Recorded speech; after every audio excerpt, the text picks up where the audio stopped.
Welcome to the Naked Peaches. I'm Anna. I'm Taylor. How are you doing today? I'm good. I wanted to update you on my journey with my cyst. It's finally almost gone. And I also realized that the weird burst blood vessel situation that I had happening on my face is also gone. So I don't know what happened. Like I said last week, I am rediscovering being on my period, you know, after years of not really having to deal with it. And so maybe it like was all connected to that.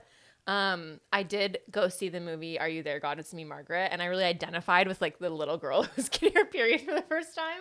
So I feel like that's like the journey I've been on this last week. Congratulations. Thanks. I'm really happy that it's finally healing. Thank you. And this is big. Yeah, it is. I have an update too, about just like a new goal I have for my life. Okay. I've been doing a little bit better at my nighttime routine thing that we were talking about. Mm-hmm. I haven't necessarily stopped looking at my phone at a reasonable time, but I have stopped like scrolling a lot. So it's like I'll still check my phone, but I'm like, no, you should get off Instagram, and I will get off. And you're just doing that with willpower? With willpower, yeah. Wow. But, I could never. But last night I was like editing photos late, and then when I was done, and like I can't just fall asleep because I've been staring at a screen for, you know, X amount of hours. So I was like, okay, like let me just be on my phone because otherwise I'm just going to lay here. But I'm like, but I don't want to scroll. What can I do? So I'm like, oh, let me just go on Redfin. And I'll like go look at property. It's fun, right? So I'm on Redfin. I'm looking at property. And I realized the new goal I have for my life is I would like to be like, I don't want like a sugar daddy, but I want to be like adopted by sugar grandparents is what I want. And I want these sugar grandparents to like for instance, I'm seeing these condos that are like $1.5 to $2 million that are my dream home.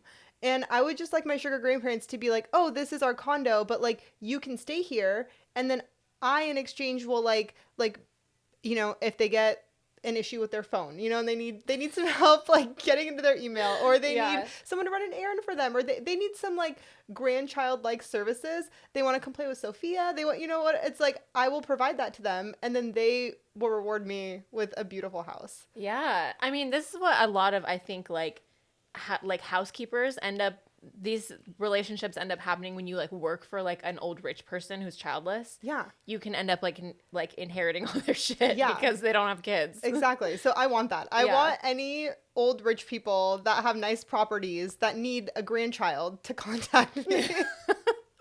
I don't think we have a lot of people in our listeners who fit your demo, but I'm putting it out there. Yeah. And maybe the posse knows someone that knows someone, you know? Yeah, spread the word. Yeah. Peach posse.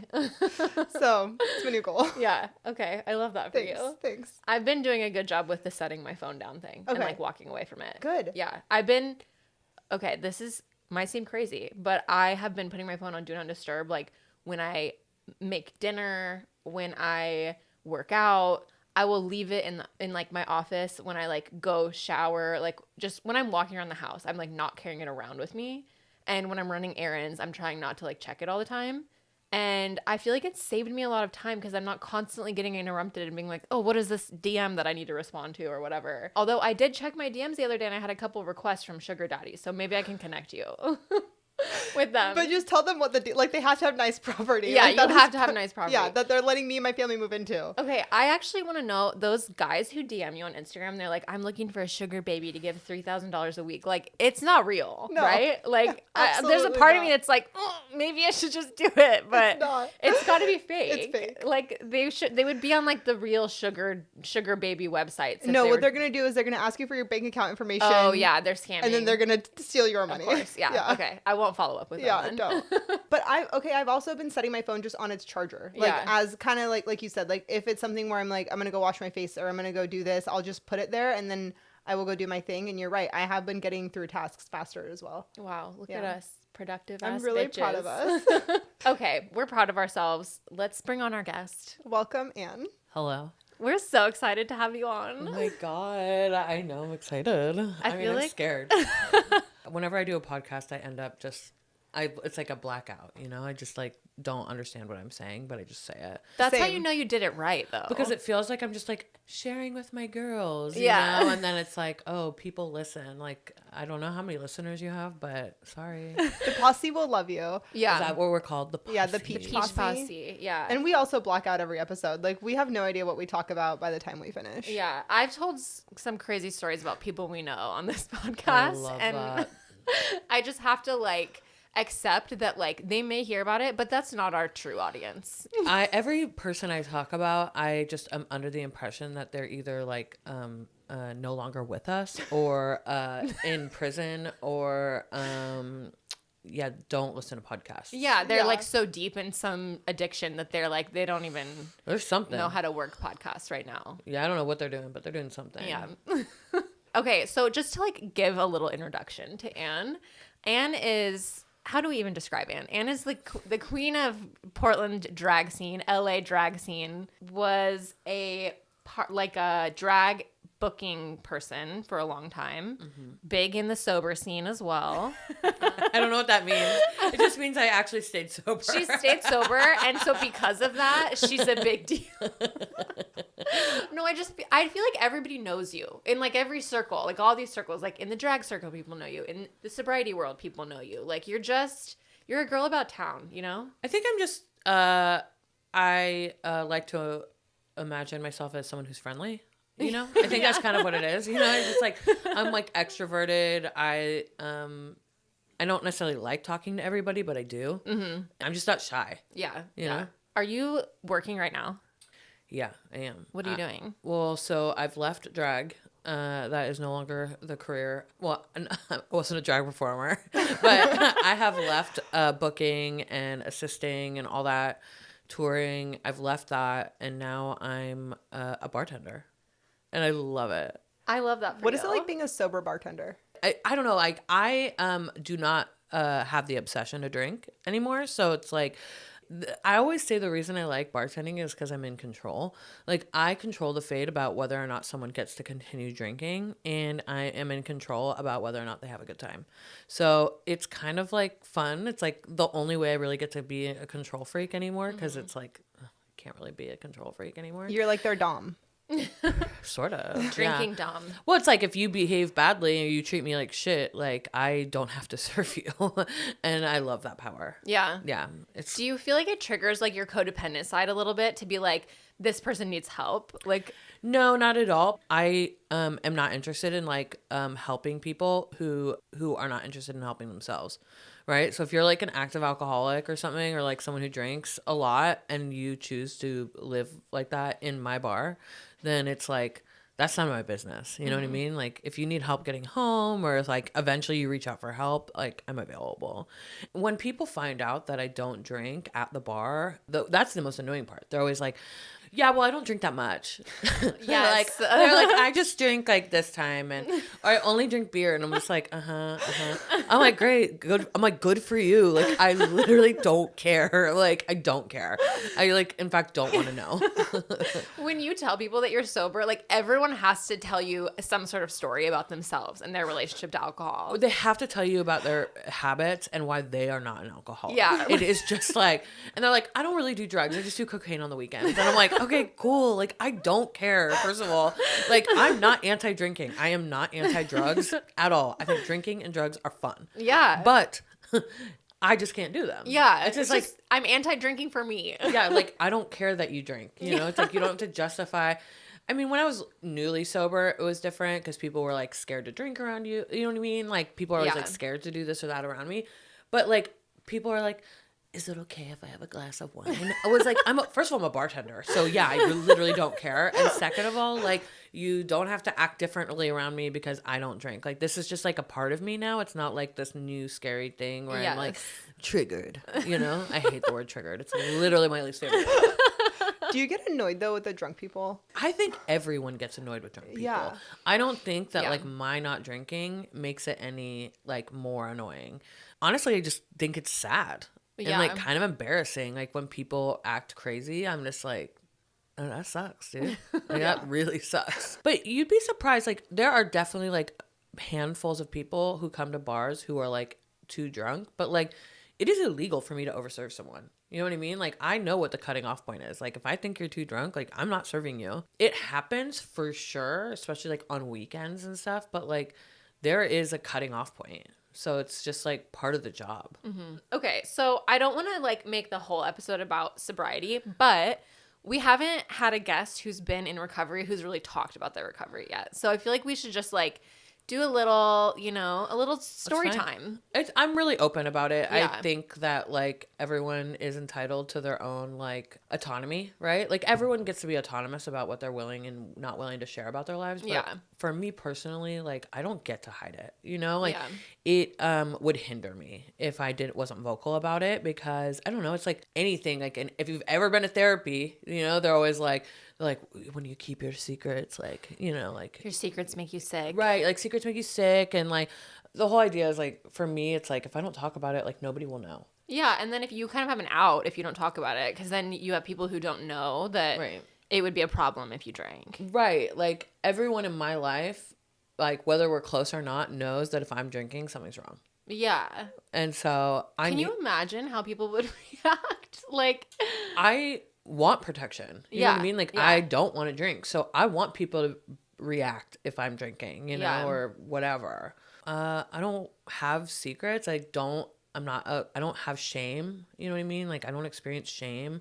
I mean, unless I do something really fucked up, but like I don't have shame about being someone who can't drink normally or can't use drugs normally. It's just like, what's the point? Like that seems so useless. And we always say that like shame and guilt are like the most useless feelings because it literally serves nobody. Yeah, it's like, just like ultimately selfish at the end of the day. It is. What are you doing? What is like the point of feeling that way? That sucks. Yeah, you're just holding yourself back. Yeah, I don't want to feel bad. Same. That's why I was a fucking alcoholic. 100%. I do not want to feel like shit. And I drank and did drugs because I wanted to feel better. And guess what? I didn't. You know? So like getting sober, the whole goal is to feel better. So like why would I'm also, you know me, I'm like, I always say, I'm like, feelings aren't facts. You know what I mean? Mm-hmm. I have to do that because feelings are just things that I create in my head as a reaction to my inability to handle life. Obviously, like, if someone dies, you're sad. You know what I mean? Like, that's normal. Whenever I say feelings aren't facts, people are like, well, what about? I'm like, go fuck yourself. You know what I mean? Like, don't take it so literally. It's like, this isn't the Bible. You know what I mean? Like, this is just like, I need to like rationally handle situations because I instinctively don't know how to. Yeah. Well, and I feel like also like when you get sober really young, like we both did. Yeah. You were, how old were you? I was 21. You were 21. Okay. And I was 18. Yeah. So we're both babies when we got sober. And like when you've been sober this long, like more than a fucking decade now, like obviously at the beginning, you know, you're triggered by things. You can't be around people who are drinking, but it gets to this point where it's just a part of your life. It's just like a fact of your life. And it's not like worry about or like keep secret anymore. And if it is, like, I feel like that's an issue. 100%. If you're keeping it a secret that you're sober because you're afraid people will react negatively that you made a decision that's going to better your life, like something is wrong. Yeah, that's weird. Like that's weird to me. Like, why are you embarrassed? Is that common? Like, yes. Do you have people react negatively? Oh my God, yes. Like, what are they, I guess, what are they reacting negatively to? They're scared that people will judge them. I don't know. I don't know why. Because I'm sober, it's so normal for me to know people are sober, I guess. But like, I guess in like the real world, in this like alternate world where people aren't alcoholics, it's like, you know, frowned upon. Like people frown upon addiction. People frown upon alcoholism, right? People are judgmental of people whose lives get ruined because of their like addictions and stuff. I don't know. Maybe it's a generational thing. Maybe it's a cultural thing. But like, I can't judge someone for like having an illness. So it's like people who don't think, like they think it's a choice. It's like fucking Trumpers. They're like, you chose to do fentanyl. It's like, no, fentanyl was just like in my drugs and now I'm addicted to it. You know? It's like, but I mean, people do choose to do fentanyl. They do. There's so many things I missed out on. Well, It's probably a good thing. Yeah. When I was a teenager, fentanyl was like a casual thing we did because like we were stealing our friends' parents' like drugs. Like, it's like a pain drug. It's like obviously it's an opiate, but like it would come in patches or a lollipop. So a lollipop? Yeah, it was like how okay, I never saw those. I didn't have the right friends. My friend's mom had like chronic pain, and so she had like a heavy heavy prescription, and we would steal them. Yeah. We would steal. It's like you'd steal anything from your parents, Of you know? course. And we'd fucking do them. And it was like hella chill. It wasn't like, you know, it's not like now where people are like shoot. I mean, everybody's dying from fentanyl it's now. different. It wasn't a street drug as much back then. I'm sure Yeah. it was, but like not in my realm, you know? Like everyone was just doing heroin. Like everyone, like that's what everyone did. Like a normal person. Yeah, like, I was like, I wanted to say that, and I'm like, oh, people don't probably do heroin, but Another thing that I missed out on was Four Loko. I never tried that. me either. I never got Four Loko. I'll never It's know really what bad. it's like. It's okay. You didn't miss anything, don't worry. I don't care about the current Four Loko. I care about the caffeine Four Loko. I am so mad we missed out on that. Yeah, I feel like I miss out on an important part of being like a millennial. Yeah, I guess. Getting sober has its downsides. Yeah. I'll always have Mike's Hard Lemonade, though. You know, my memories. There with was that. like juice. Do you remember that? No. It was like JOOSE, and it's like kind of like a Four Loko, I think. It sounds like in the realm of Monster energy drinks. Yeah, but it was alcoholic. Yeah. I have a sobriety question, I guess, Yeah. for the both of you. Because, Right. so I think before I met you and got exposed to, it seems like every sober person in Portland I've met, like, I after know. being friends with you. But, like, I just never really paired, like, sobriety with young people. I always, in my mind, it's always, like, just older people that, you know, have this, Sad like, old people who are like divorced and yeah, or, like, some, like, lifelong addiction All of us, and get but sober. that's how all of us see it too. Like Yeah. our only vision of like recovery and sobriety is like what we saw on TV or what we saw parents doing or whatever. So like everyone who enters recovery, I mean not everyone, but most people are kind of like, especially young people are like, my idea was that I was going to walk into a room with a circle of old people, you know, and there is like this kind of underground community of people who have to do it really young. And, like, everyone comes from so many different circumstances. Like, I don't know. I remember when I got sober, I was meeting people who, like, had got sober when they were 15 because their parents were meth addicts. So they were smoking meth with their parents, you know? And, like... or they got sent to like a Utah like scary treatment God. center. Like the one we know Paris a lot Hilton of went people to? who went to those types of schools. All our yeah. friends went to those schools who we got sober Dude, with. those schools Like, are so scary. when I was in, like, 7th grade, all my friends who were doing what I was doing were being sent to those places. Really? Oh, and we didn't know they were bad, but I mean, it's a whole scam. Like they convince your parents that this is the best option, and then they sign over their parental rights to these treatment centers. It's like temporary or whatever, and that's what happens. And we didn't know they were bad back then. It was Well, and they tell you, like, oh, your kid's going to manipulate you to leave. Like, they're going Right. to tell you all these horrible things. You can't believe them. You can't believe them. And so Right. then the parents are just I like, okay. begged to go. What? Well, Because you want to be with your friends? Yes, and I was so miserable. I was so miserable because I was like a drug addict and like so depressed and so miserable like when I was that age, and I wanted to go. I was like, I want to be sent away. Like, I don't want to be here anymore. Please let me leave. And then when I got kicked out of public school in 8th grade. And I was like, send me to boarding school. I was like, please let me do it. And my mom was like, you would enjoy it. She's like, I'm not giving you that. She's like, I don't want you to leave my side. I was like, what? I'm not doing great when I'm by your side. So, but yeah, all my friends went to those places. I feel like getting sober young it's a very like unique experience because there's like, you know, like Ann was saying, there's sort of this whole like subculture of like young sober people. And it's like, it's very different from like the people who get sober when they're like 40 and just go to regular meetings are like, you know, they're like living more normal lives. But like the young people who get sober, it's like you're doing anything you can to like feel alive. You're doing crazy shit. Like we're all fucking each other and like everybody's like gambling. Taylor and, got like, married in Reno. Did you know joke. that? No, I didn't know that. You didn't know Taylor got married? No. Taylor got married at like a fucking Elvis church in Reno. I did. Did you get annulled? Yes, we got it annulled, but It was legal. It was a legal marriage. It was just like there's this coffee shop down the street from the meeting that we all went to like every night at 11 p.m. And me and this Wait, dude that's so late? were like, yeah, I mean, every night we were there. But when we're kids, 'Cause what do you're, you like, not do going on to a the bar. Friday night at 11 o'clock? Yeah, You okay. want to party. So we all went to this meeting. Half the time, we just hung out in the parking lot and smoke cigarettes. and smoked cigarettes for an hour. And then when the people who chose to go in came out, we'd all be like, what wreckage are we going to cause? Yeah, what next? We broke into hot tubs. Wait, and wait, hold on. Sorry, let's The go back to wedding. marriage. Go back to marriage. marriage. They weren't dating, first of all. No, we weren't dating. We were like friends. It was like one of those things where you're like, okay, he might have a crush on me and I like the attention, so I'm hanging out with him, but I don't like him. Yes. And we're like sitting outside this fucking coffee shop. People are like coming through because they're like getting ready to go to the meeting. And we're like, I don't even know. We were just bored. And we were like, we want to do something crazy. And I think it started with us being like, okay, we'll get married if we can find someone to drive us to Vegas. And then it turned into Reno because Reno's closer. And we're like asking all these people and they're like, no, you dumb fucks. Like, we're not going to drive you to go get married. And then this one woman who's like, you know, she's going through her midlife crisis. She's in her 40s at the time, I think. And she was like hanging out with all the young people. She's like, I'll do it. She takes us in her car. So the three of you. There's one other guy who joins as well, just along for the ride. And we start driving to fucking Reno, and it's like 11 o'clock at night, and we're like gonna drive through the night to Reno. And there were like so many red flags. Like, we got pulled over immediately on the freeway, which like should have been sign number one. Yeah. Like, the universe doesn't want you to do this. The guy who was just along for the ride had a panic attack, like an hour in. We, instead of turning around and driving you back to Portland, we're like, we're gonna drop you off in Salem, and you can take the Greyhound home. I think that's gonna send you further into a panic attack. It's good. It's being dropped off. So good. Alone in Salem. Like, in the middle of the night.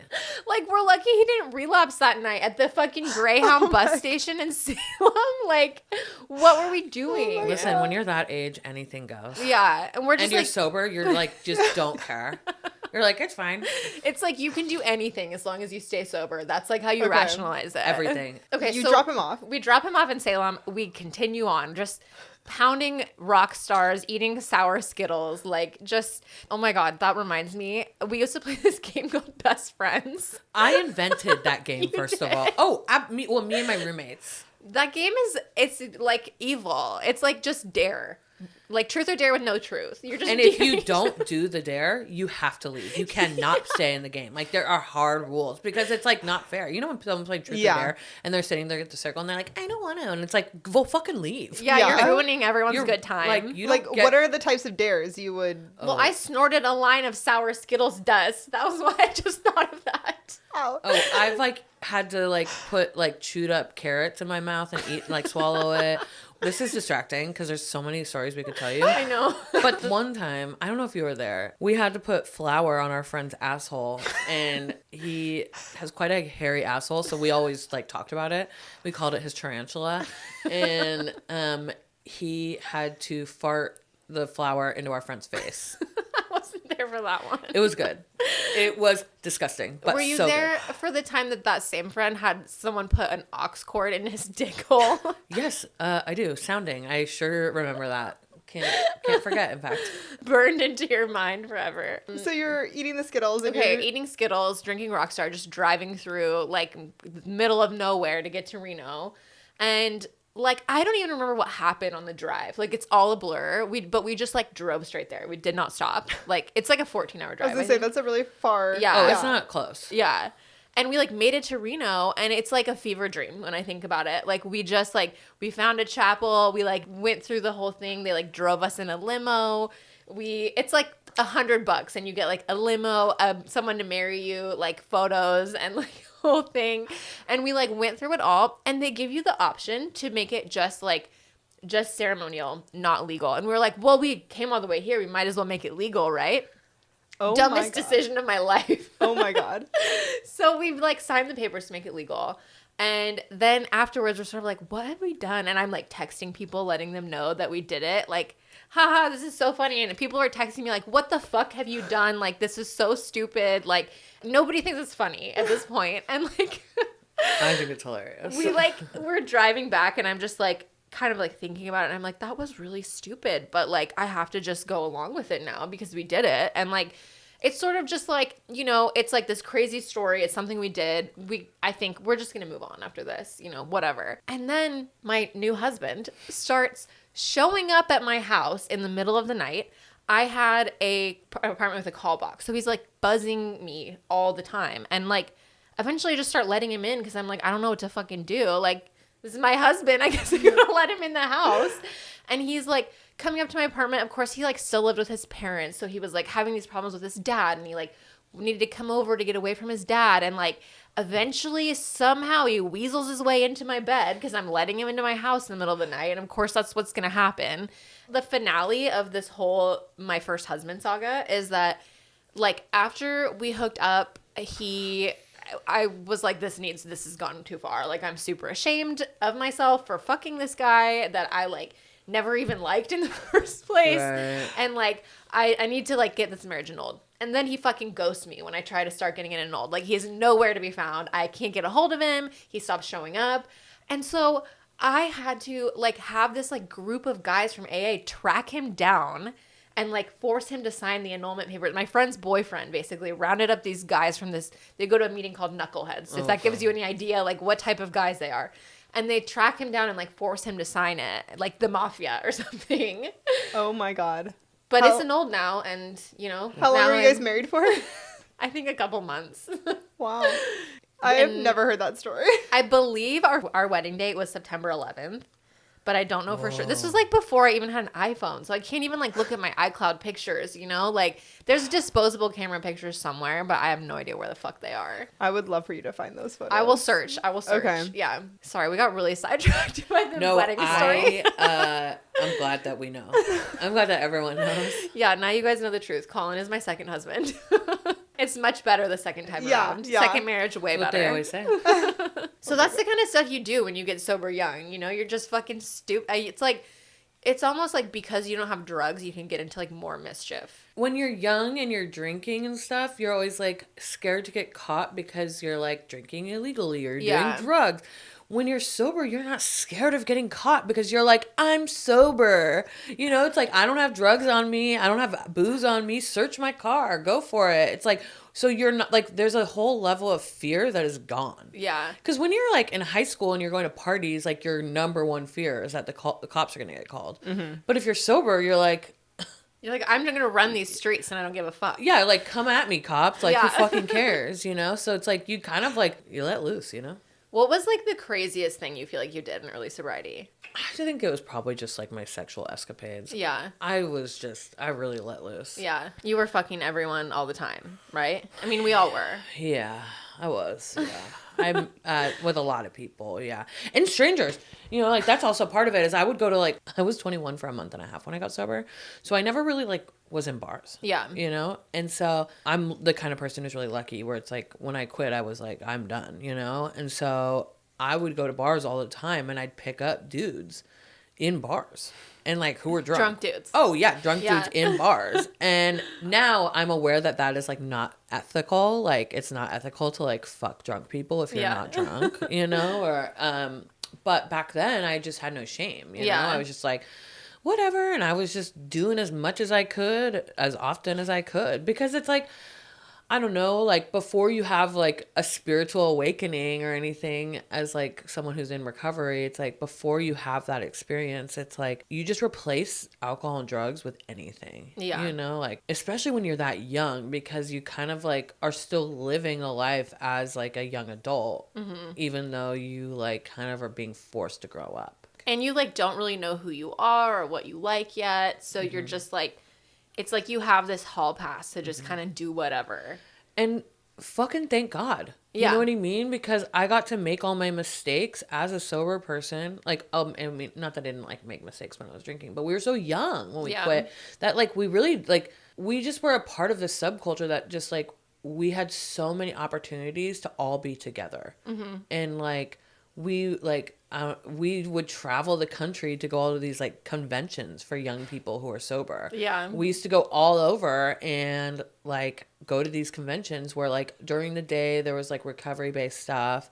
And then at night, like, it was a party. And, like, imagine a hotel, like, an entire hotel.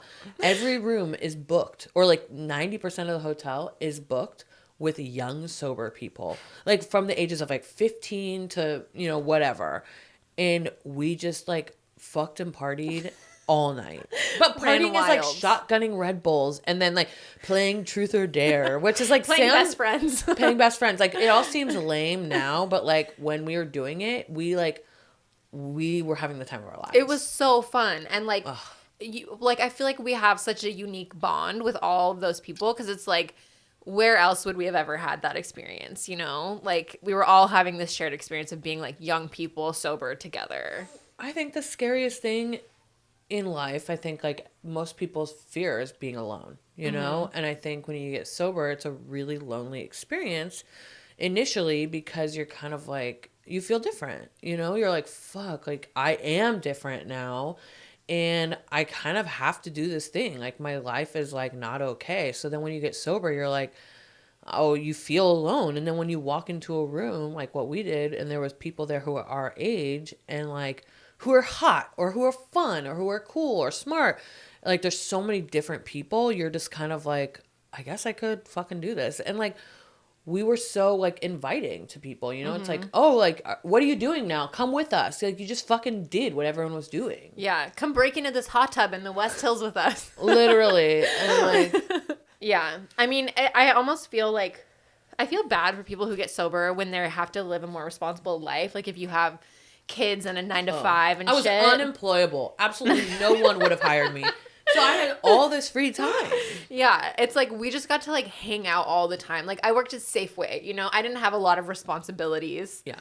If I had to get sober now with all the shit I have going on, I would not have had the same experience where I got to get close with people. When I meet people who are getting sober now, they're like, you know, I work from this hour to this hour. And, you know, I mean, before we'd be like, I'm just going to call out sick. Yeah. You know what I mean? Like, when you're 20, that's, like, normal. Yeah. We're going to stay up till 3 tonight. Like, I'm going to sleep 4 hours and then work 10 hours. Like, that's, like, normal back then. Yeah. But now I'm like, if I don't get at least 8 hours of sleep, like, I am not functioning. Yeah. I also always say that people who get sober young stay beautiful forever. Wow.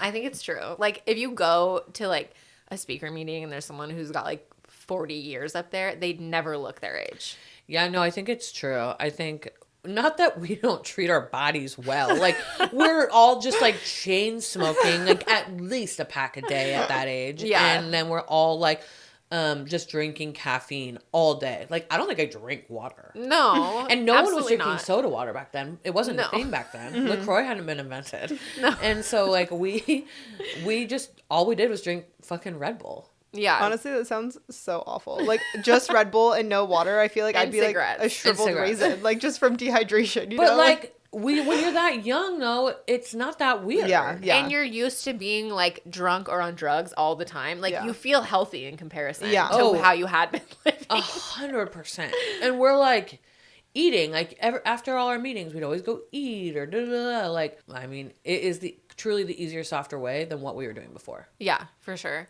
I see people now who get sober and they, like, get really into, like, health and wellness right away. And I'm like, I love that for you, but that was not my journey. Can you imagine? No. There's, like, this place called the Recovery Gym where, like, a lot of people we know go and, like, work out. And it's, like, run by people in recovery. It's, like, fucking really cool. People are, like, go there and, like, that's how they get sober is, like, through exercise. And I was like, I'm like, that is so unrelatable. I know. That was not our experience at all. Not even a little. I feel like we should talk about some of your, like, dating and early sobriety stories. God, everyone wants to hear about that. Right? It's such a good story. I so hope he never listens. There was this group of guys who were part of this group called Knuckleheads, and I slept my way through them. Like, I was dating... I'll just call him Jesus. Because that's what everyone else called him. Yes. Okay. He had long hair. Everyone had nicknames from that group. Yes. Everyone had, like, nicknames that they were assigned. I don't know. It was, like, some bro masculinity thing. Yeah. I don't get it. But they all had nicknames. And so I was dating Jesus. And then I remember we were walking up to a meeting. It was the first day I met Whitney, who's, like, my sister. Like, I lived with her for 8 years. Like, very good friends with Taylor.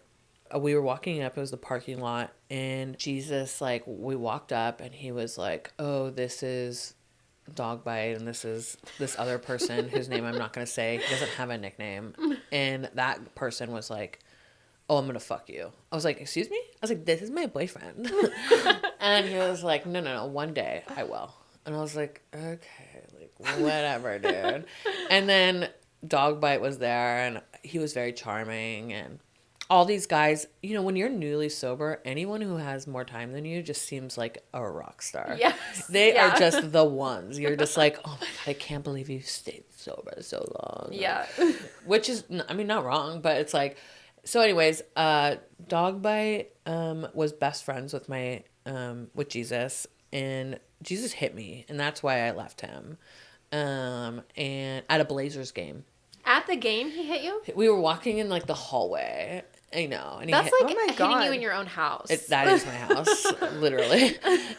So yeah, I left him, and I still needed attention, and the only way I knew how to seek attention was from like validation from men, which is so funny because I'm like so gay now, and but I wasn't back then.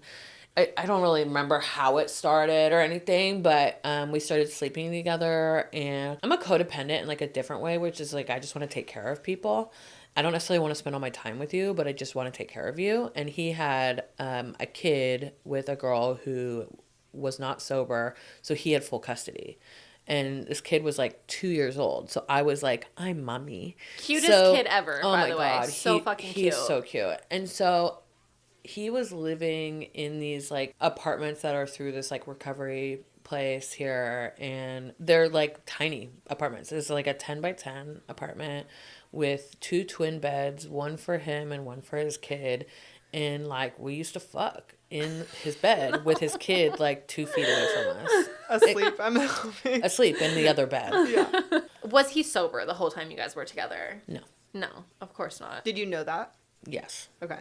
I did this with all those guys. Is that Yeah. like I would still hook up with them even when they're out. Like Dog Bite, like Taylor wants me to tell a story. So it's like he was like living in a shack, like a literal shack that only fit a bed in it. Like there was no other space on the floor. Like it wasn't like a she shed. It wasn't like a man cave. It was like literally just a shack. It wasn't like a disgusting shack. Like they probably like went to Home Depot and got it, and it was like not a large tool shed essentially. Because he had been kicked out of the sober living because he had relapsed. Right? I don't know. I can't remember what. I don't know what was happening. Yeah. I just knew he was back there. He had one of those lamps from A Christmas Story, the like leg with the fish in it. Of course he did. That's such a knuckleheads guy accessory to have in your home. And then a kitten. He had a kitten, like a little tiny, cutest thing in the whole world, which is like maybe how he probably got girls to go Yes, there. Wait, 100%. and the kid is in the shack? No, the kid was Okay. in the house. I think I don't remember, but he is such a good dad. It's just so hard when you're a drug addict. Yeah. Yeah. You know, like it sucks. It's like the worst thing. It's like you can be the best person in the world, but like if you can't kick drugs, like you're fucked. Yeah. Okay, So so you're in a shack? yeah, so we fucked in the shack, and then he like walked out. He's like, I'll be right back. I was like, okay. I walk out and he's just like casually smoking meth, and I was like, I gotta get out of here. I was like, I probably had like 2 years sober at this time. Oh no. I was like, get the fuck out of here. And then he's like, get in the shed. I was like, okay. And he's fluent in Russian. I did not know this about him. Because he is Russian, or he just happens to be? I think he was raised by people who are Russian. Okay. I don't know if you know this, but there's a huge Russian mafia population here. Like it's like a huge thing. No, I had no idea. They lived on his block. So he's engaged in some way with the Russian mafia. I'm not saying that. I just think he knows how to communicate with them. Yeah. Okay. And then we know the I mafia just- coming for Ann. Okay. I like heard a gunshot, and he like goes out there and yells at them because he's like, my girl's trying to leave, and like at this point we're Trying like to have a romantic moment in the honestly shed. at this point we're kind of just gal pals who have sex sometimes, you know, like I don't even know if either one of us were getting off. I think that was a lot of my sex in like my early 20s. We just needed something to do to feel different. Yeah, and then I left, and I was kind of like, maybe shouldn't be doing this anymore with him, you know? So I kind of made my exit, but we stayed in communication because I think he felt really safe with me. I mean, I deeply care about people whether they're sober or not. Yeah. You know, it's like I may not like have the same relationship with you if you're like actively out using, because it's like I'm not super interested in watching someone kill themselves, but I also am like available to like hold space for them, you know? Yeah. Because I obviously empathize, you know? Yeah. It's hard because, like, a lot of the funny stories are, like, not so funny anymore because that person's, like, dead, or they're in jail, or they're fucking have been doing fentanyl for 5 years, or they're, like had, like, lost a limb from shooting up, and it's, like... I mean, it's the reality of it. Yeah. And within the last few years, like, you know, after everyone got over a decade, like, all our friends, like, we all got over a decade, and most of them are not sober anymore. Yeah. And You know, there's very few of us left, which is what we were told would happen when we got sober. And I just think we were like, special. we are such a unique, I really do think we were just really lucky. We just had such a unique experience where like all of us got sober really young and we all stayed sober for a really long time. Yeah. And there's just not that many of us left. Mm-hmm. I asked my sponsor once, I was like, is this just what happens? And she's like, yeah, this is what happens. Like, people relapse as time goes on. Like, when some people relapse and they just live their lives. Mm-hmm. Like, we have friends who are out, like this couple who we're so close with, like we grew up with them, like, you know, they grew up with us, like, and they both are just super happy. Yeah, it's crazy. Like, they're having kids and they are like living their best life, and I'm just like, all right, like, because for me, I am under the impression 100% that if I go out, it will not look normal. I don't have the desire to drink or do drugs normally. It doesn't sound fun to me. So when I see other people go do that, I'm like, crazy. I'm like, good for you. I'm like, great. That's awesome, you know? Yeah. But that's also not the case for most people. I was going to say, like, is it common that people who, like, maybe go 10 years being sober and then get back into it can just casually... It is very rare. Yeah. Well, let me tell you, my parents were sober for 10 years together, had me and my brother during that time, and then... They both relapsed together. They were like on vacation, just the two of them. And they were like, they've told me this. Nobody would know if we just got a bottle of wine because they like hadn't been going to meetings, and they were sort of like, they had moved away from Oregon, so they weren't with their like recovery people anymore. So they were just like, had been what we call dry, which is where you're sober, but you're not really doing anything to kind of like, you know, maintain the work that you have to do to stay sober. Mm-hmm.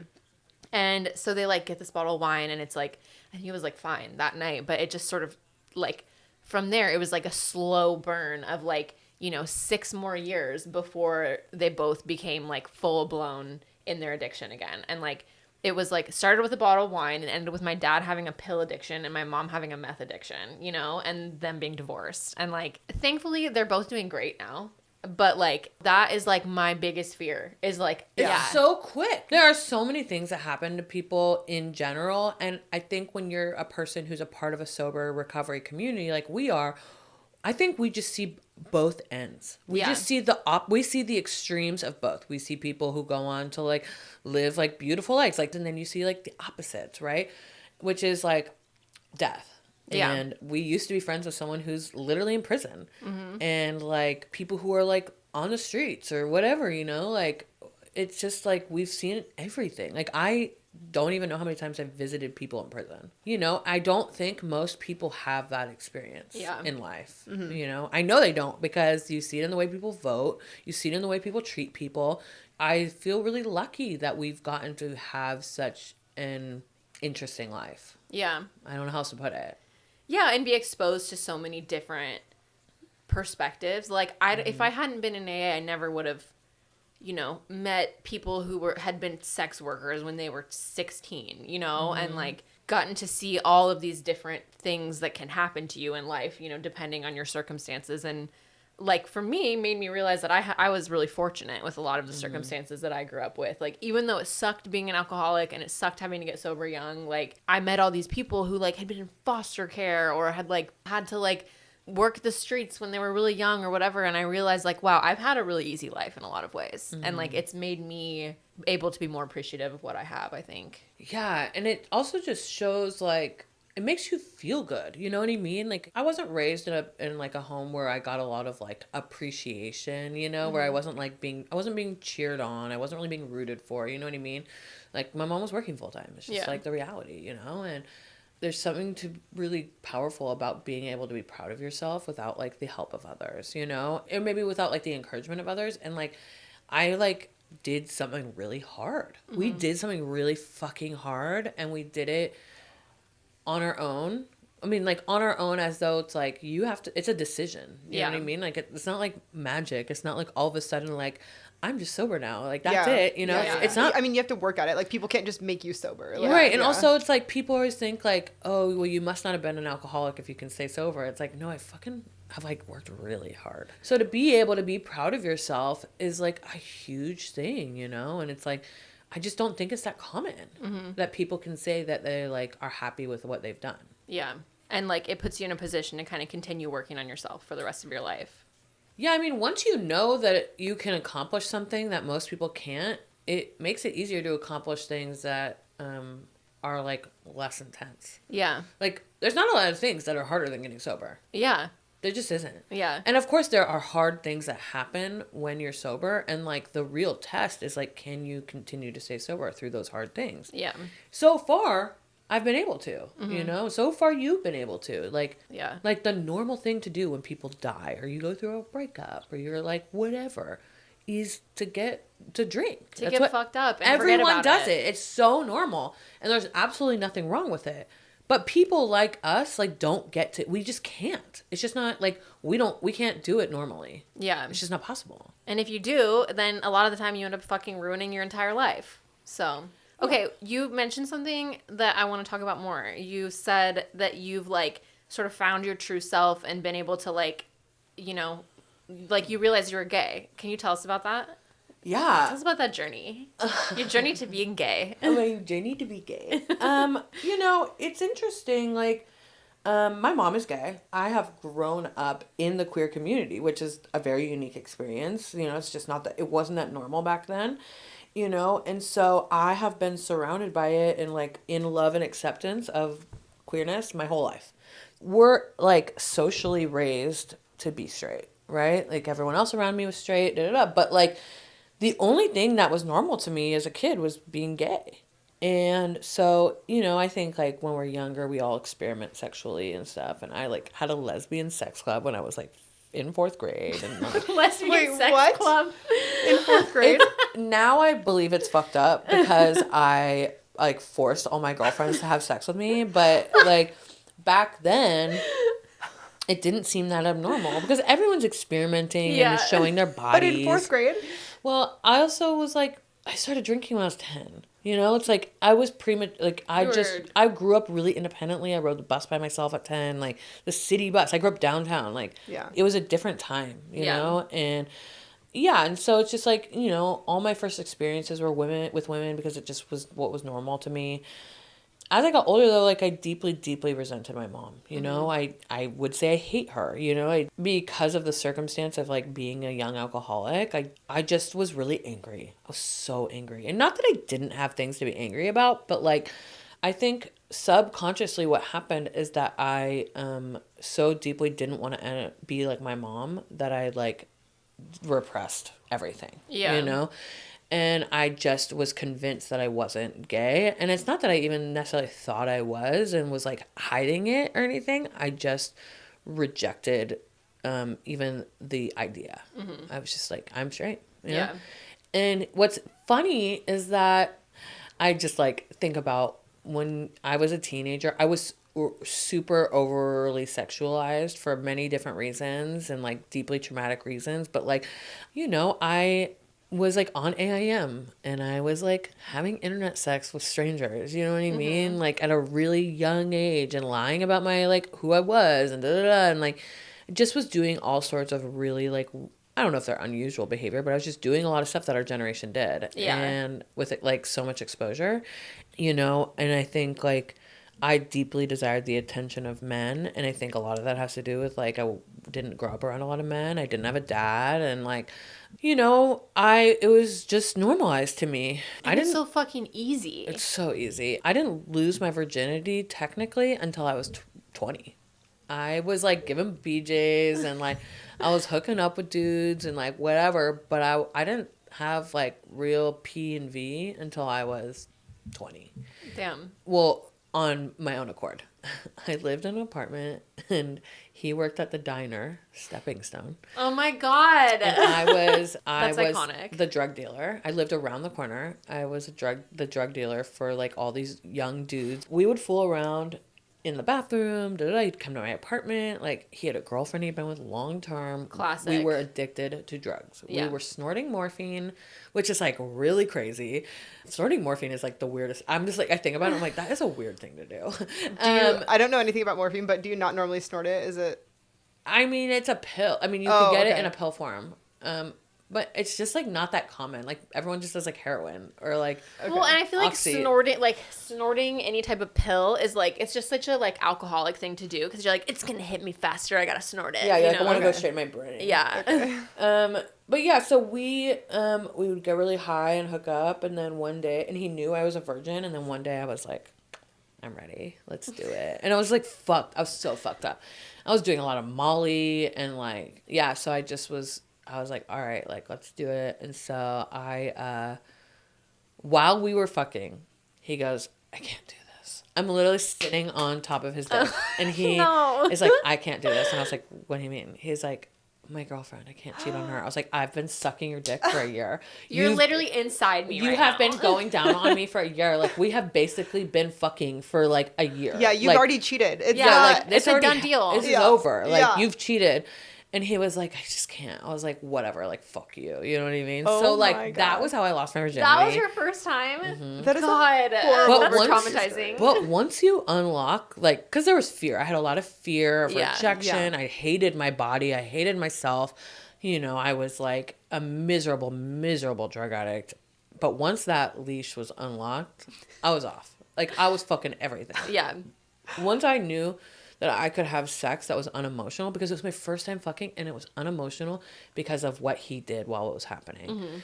And it also felt like I was just like doing something that needed to be done. Like I didn't feel like romantic or anything. And like him and I had a whole saga for years after that. But I just was sleeping with men. It just wasn't really a question. And then I got involved in the queer community like 7 years ago, like the local community, outside of like my friends, in the drag world. Honestly, I like went to this party and it like changed my life. I was like, this is the best thing that's ever happened to me.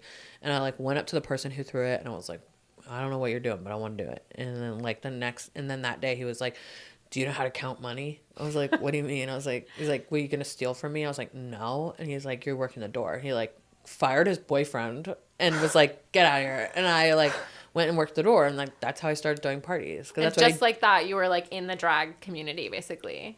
Wow. And like that's how it happened. And so my whole life revolved around like creating queer experiences and like being around only queer people. And like I like kind of was not as active in recovery at that time. Like I was sober, but I wasn't like spending as much time around people because all my friends in recovery were straight. There was like one gay person. Yeah. And so I just like needed to have a new experience, and I did for sure. And it's funny is that the way that it ended up happening, and this was probably like 6 years ago, was that I met this guy at a meeting, and I was like, damn, he's fucking hot. You know what I mean? Like, cool. And then I was at a pride party, like, you know, the next week later or something. And we like we were sitting at the booths like next to each other, and we like caught eyes, and we're like, hey, because it's like not that often I run into sober people at parties. Yeah. And I was like, hey, oh my God. And we like started talking, and he was like, this is tight. I didn't know you were queer. And I was kind of like, haha. Like, hee hee, like, I'm not. But I didn't really say that. I was like, oh my God, I didn't know you were. And then he was like, well, I'm trans. And I was like, you're what? I was like, really? I was like, I had no idea. No idea. And I had lots of trans friends. My cousin is trans. Like, I grew up with trans people. Like, it wasn't anything but a surprise because I just didn't know. Yeah. And him and I, like, I don't know. We just, like, started hanging out all the time. We started hooking up. And it was an interesting experience because for him, he identified as a straight person. He didn't identify as a queer person. So I was under this weird, like, I don't know what it was, but I was under this idea that I was still straight because he identified as a straight man. Yeah. So I was still in a straight relationship, even though he was trans, logistically a part of the LGBTQ plus whatever community.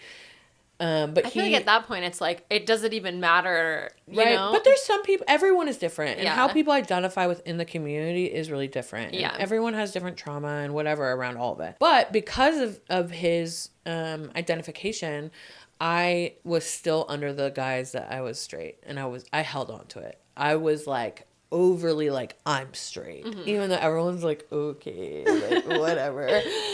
When him and I broke up, it was really confusing because I loved his body. I loved his parts. At first, it was scary because it was new and I had no idea what I was doing. And luckily, I'm not shy. So I was like, you're going to have to help me. You know, like, I don't know what I'm doing. And he was really, like, helpful. So you're like, I don't want to go back to. I don't know what I wanted. I definitely fucked some more cis dudes after that. But it never was, like, what I wanted. And I was realizing that I didn't enjoy it. I was like, wait. I never enjoyed that. I was like, never liked that. And I was like, I don't know if I ever really got off, you know, from them or like, I don't know. It's just like, I had this experience where I was like, I don't know what's happening, but like things are not aligning. Yeah. And it was funny is I actually ended up dating another trans guy right after that. He ended up being an alcoholic. So I had to get rid of him. And then I just kind of was like, I'm pretty sure I'm not straight. I just was kind of like, I'm pretty sure I actually don't like men. Yeah. Trans or cis. I was like, I'm pretty sure I'm not that interested. Yeah.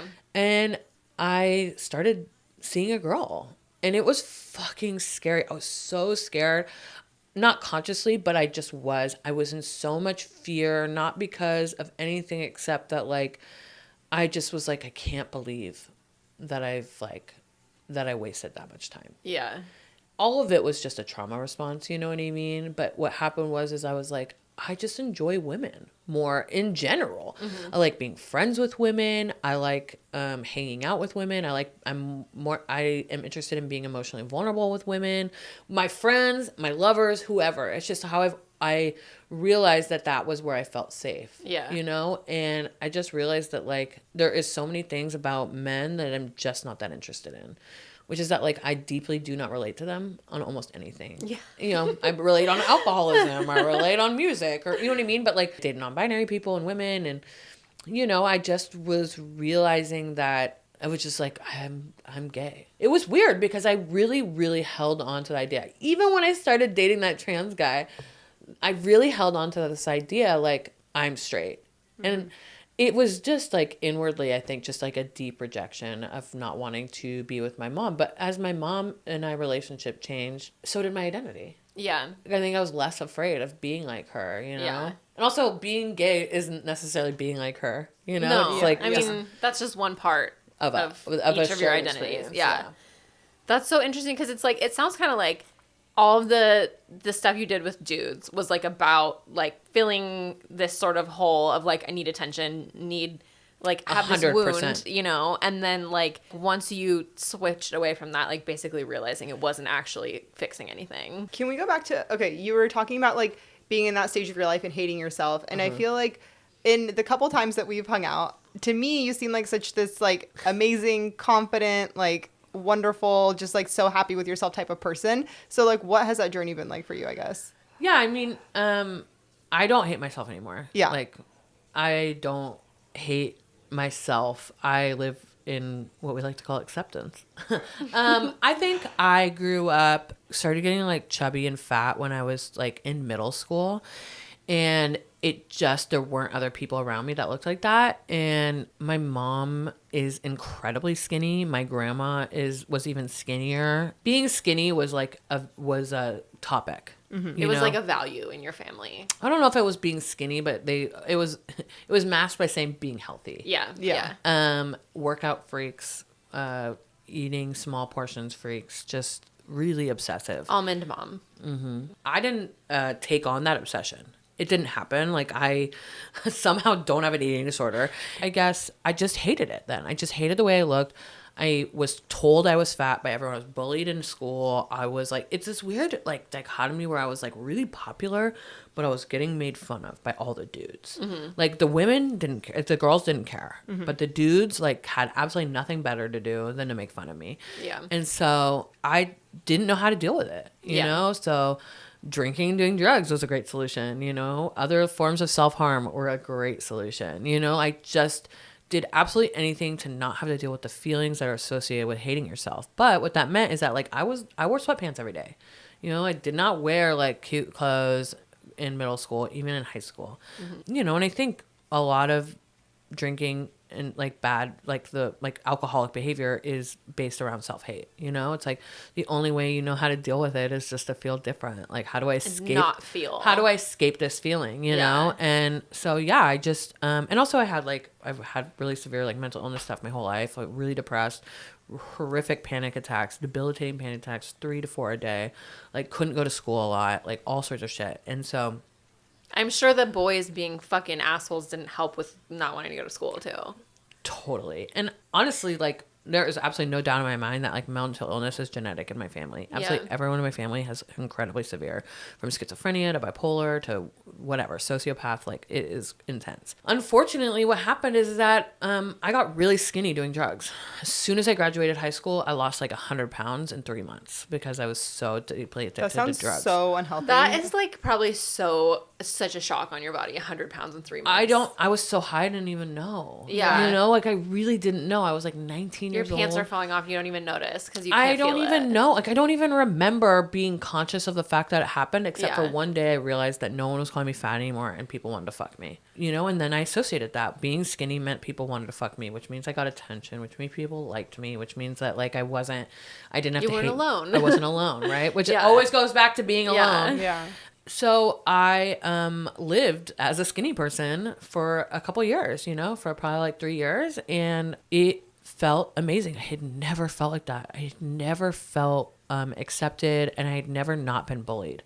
So it just felt really different, because before I got fat, I was being bullied for having a gay mom.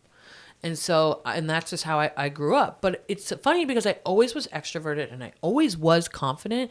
Whether or not internally I felt like that, I just always have been like that. It was like, you know, I've always been the way that I am. Yeah. But internally, I was fucking miserable and I hated myself. Yeah. And I knew it too. It was not a secret in myself that I hated myself. So I don't know what happened, but you know, when I got sober, I started putting back on the weight that I needed to put on. I was 95 pounds, malnutrition and emaciated when I got to rehab.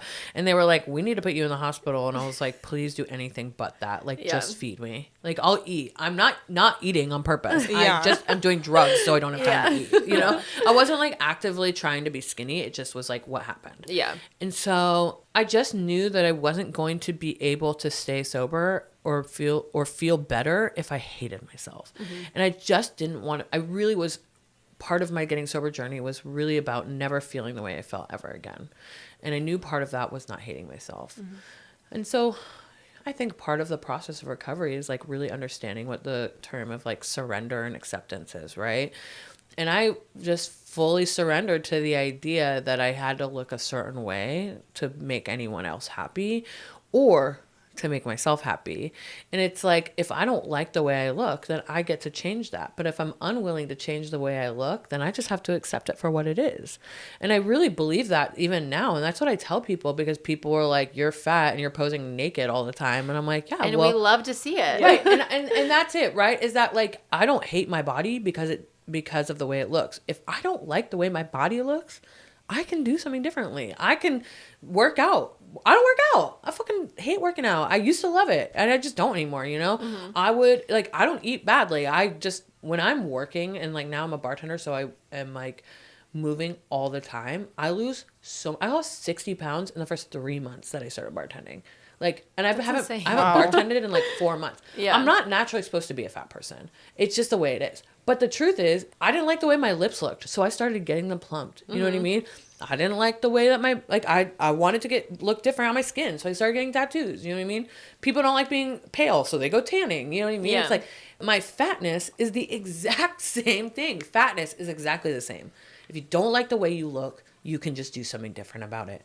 You know? Well, and now there's Ozempic, which is a whole other thing. Bitch, I want it. It sounds so scary, though. My friend I know people who are doing it. I know, but it sounds like it's like, it really like fucks some people up. Like, well, you're not supposed to do it if you're skinny. That's the problem, is that there are skinny people who are taking it to lose 20 pounds. I just feel like I've seen a lot of things on TikTok where people are talking about it, and they're like, but are they fat people? I guess I haven't been paying enough attention to. I mean, usually it's just a face that's like. It is meant for fat people. It is not meant for skinny or for straight size people. If you are under a size 14, you probably don't need it. Yeah. It's just it's just a fact. You know what I mean? Well, and you have to take it forever. Well, yeah, it's like any weight loss situation, any habit, any behavior that you do that's surrounding weight loss is that you, as soon as you stop doing what you're doing, the weight just comes back. Like the permanent solution is like, I mean, it's not even a permanent solution, is like, gastric bypass or any sort of bariatric surgery, right? It's like, that is the more permanent solution, you know what I mean? But like, if you don't keep up with what you're doing to lose weight, if you are someone who is like genetically disposed to gaining a lot of weight, then like you just won't. So for me, that's it, is that like if I hated the way I looked still, I would probably do something differently. But I don't live unhealthily. I don't do things that are like bad for my body. I mean, when it comes to food, I don't do things that are like actively aligned with like gaining weight. I just am someone who's like genetically disposed to losing weight if I'm not active. And I don't hate myself or shame myself because I made a decision, right? If I don't like the decision I'm making, make a different decision. And this is all a gift of like becoming sober, because it's like, for me, it's like, it's the same thing. It's like, if I don't like being sober and I'm doing everything I can to stay sober, I probably wouldn't be sober. But if I love being sober and I love the way my life turns out because I'm sober, then I'm probably just going to continue to do the work. And it's the same thing with my body. I have bad days. There are absolutely days where I put on what I'm wearing or put on something and I don't like the way I look at it. And it's because I don't like the way I look as a fat person in it. I don't, some days I wake up and I'm like, ugh, I look extra fat and I don't love that, No one likes what they look like in certain things 100% of the time. Yeah. And it's not different for fat people. Yeah. Because I don't love like being looked at differently. I just am someone who has a different body, you know? It's totally normal if we lose weight. And it's also totally normal if we gain weight. It happens to everyone, Yeah, your body changes throughout your life. Everybody's body changes. It's crazy. Like, I feel like so many people too like fixate on like the one time in my life I was the most skinniest I've ever been, and that is like always the standard that you hold yourself to. And it's like, okay, but were you 16? Were you doing drugs? Yeah, like, that's what I was saying. I was like, the skinniest I ever was like I had a fucking horrific drug habit and like didn't eat because I couldn't like remember. Yeah. Like it wasn't like doing great. The skinniest I've ever been was when I was heartbroken and I was desperate to try and get back at my ex and be the hottest version of myself, and I was just like so fucking depressed in my life. But like, is the hottest version of yourself miserable, hating yourself, and trying to do something to make someone else feel like shit? Like, absolutely not. No. You know what's attractive? Confidence. Yes. Guess what? Yeah. And when I became confident in the body that I had, people wanted to fuck me. Yeah. You're confident as fuck, Ann. Just from the couple times I spent with you, right? Like, you exude confidence. But it's because I had to rationalize it. Yeah. It wasn't because, like, I did all these, like, I didn't, like, go to a spiritual guru or, like, go on a retreat. You know what I mean? I was just, like, if I don't like it, then do something different. Yeah. Yeah. It is simple in thought. And at this point, for me, it's simple in practice, right? Mm-hmm. Most people, it's not. But if you start to practice, right, it didn't happen overnight either. You know what I mean? I woke up every single day and I looked at myself and I said, I love you. And I faked it. I faked it every single day until one day I was kind of like, well, not bad. Maybe I do. Yeah. Like, maybe I do, And it wasn't like, and I didn't wake up every day saying, like, I love this body, It's like, took a long time, and it took trying out different clothes, seeing what looked good on me, admitting it was okay to buy jeans that were plus size. You know what I mean? I didn't wear jeans for a long time because I didn't like the idea that I had to shop somewhere different. Yes. Or like just buying new clothes in general. Like, stop trying to fit into the old right, clothes. Right. Or being like, one day I'll fit into these pants. Like, get rid of the fucking pants. That is so toxic. When, like, these are my skinny jeans, so when I lose 10 pounds, I'll fit in them. Like, get rid of the fucking jeans and buy a new pair. Did you, like, surround yourself with, like, certain people, too, when you were on this journey who you think, like, kind of helped you see that? Or, like... I don't know. There weren't a lot of fat people around me. Yeah. When I got sober. Yeah. And there was not this whole culture of plus size women and fat women living confidently. No. It wasn't. That's so new. It hadn't happened yet. But actually, part of it, there was this girl that I became friends with who was in the drag world. And she was a plus size model. And she was much larger than me at that point. And I just remember being like, this is the most beautiful woman I've ever seen. She is gorgeous. She is so fucking hot. And I was like, and she is just unabashedly herself. Yeah. And I was like, I guess I could do that. Yeah. My big thing I did last year was I learned how to no longer have FOMO. Oh my God. Life-changing. Changed my life. Yeah. I was like, guess what? If I don't like what I'm doing, I could go do it. Yeah. If I'm jealous that people are doing something I want to do, I just go do it. And there is absolutely nothing that's going to happen while they're all hanging out that is so important that I have to be there. No. It's and just also, going to be the same shit. If I'm not there, I just need to learn how to enjoy what I'm doing. Yeah. I think this is a casualty of our like early sobriety experience, is like the intense FOMO, because we all just like hung out all the time and like we were always doing shit. And then like as people kind of get older and start to have more of their own lives and you can't like be just hanging out 24/7, you start to miss out on things. And it's like, I had intense FOMO for a long time, and like only in the last couple of years has it gone away. And it's like made my life so much better to not feel like I have to be doing something just because it's a Friday night. Like if I don't want to do something, I don't have to, and that's okay. As someone who works in nightlife, and who's worked in nightlife for a long time, there was this many years where it's like I have to do every single thing that's at night, because if I miss something at night, then I'm gonna miss everything. You know what I mean? Because I was like felt like I had to be a part of every experience, and then I was like, yeah, I don't have to go out every night. Yeah. You know, and it's easier when you're sober because you're not hungover, you're not craving things and this and that. So it's like easier to go out every night. It's like if I miss one party, I'll probably be okay. Yeah. Maybe it's just part of getting older, is like you grow out of it a little bit. I hope so. I've been to one wedding already this season. I have 2 more this summer. And I was talking to my friend who's getting married, and he was like, I just feel bad, like, you know, that I can't invite everyone. I was like, why? I was like, if people can't accept that they don't get invited to every wedding at this age, like, get over it. Yeah. Like, I'm not offended if I don't get invited to a wedding. No. You know what I mean? It's like, it's not personal. They had as many invites as they had. And, you know, like, they're doing the best they can with whatever budget they have. 100%. And I was like, yeah, I just, like, stopped getting offended by things like that. Yeah. Also, it's like, if you think it's personal, then, like, talk to your friend. You know what I mean? Yeah, it's like if I want to be invited, it's most likely not personal. I need to be reaching out and asking people to hang out. Like, you know. 100%. So we have some things that we want to get your hot takes on, just like your gut reaction. Like, are you going to talk about Stanley Cups? Because I think it's the best thing that's ever been literally invented. Stanley Cup is the first thing on the list. I am not someone who drinks still water normally. I'm a sparkling water gal. I've never been a big water drinker. It wasn't like my mom never enforced it on me as a kid. It was like my mom's a Diet Coke girl, so I like grew up drinking Diet Coke, which we love, but not like super hydrating. No. So I always would get all the hot water bottles. I'd always get like the Hydro Flask or the Yeti or whatever. I did it. I've done analogy. I've done it all. I tried, and none of it worked. And then I got a Stanley for Christmas. Your life changed. Nothing like sipping ice cold water out of a straw. And it fits in my car, so I have 2 now. I keep one in my car, and I keep one in my next to my bed, or like I in my house one. And it is my favorite thing. It's truly the best things around me. I drink. This is a 40-ounce cup. I drink at least 3 of these a day. 3? At least. That is why your skin is glowing. I also just took a shower. But yeah, I have never drank this much water in my whole life. I'm more regular now.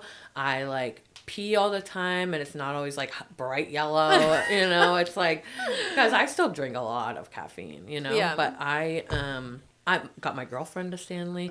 It's her she loves it. She's the same way. Didn't drink a lot of water. Yeah. Drink Diet Coke girly. I'm a Stanley girl. I stand by them. I buy them for everyone.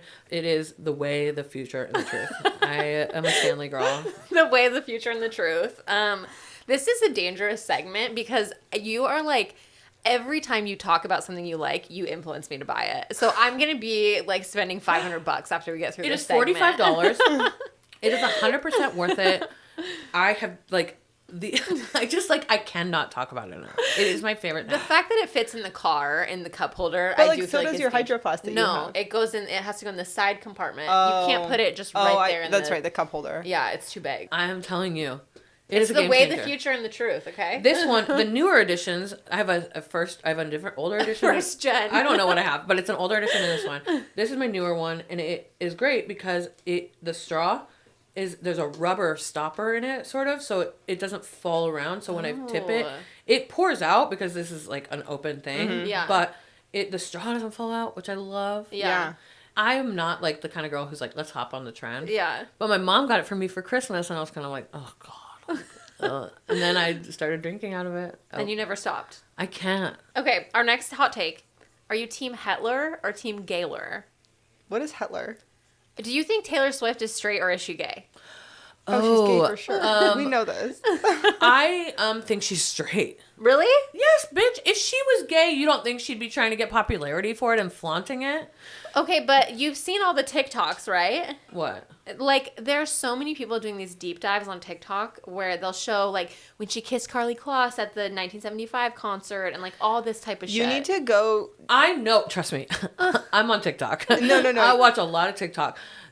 I think that it is convenient for straight girls to make themselves look more queer.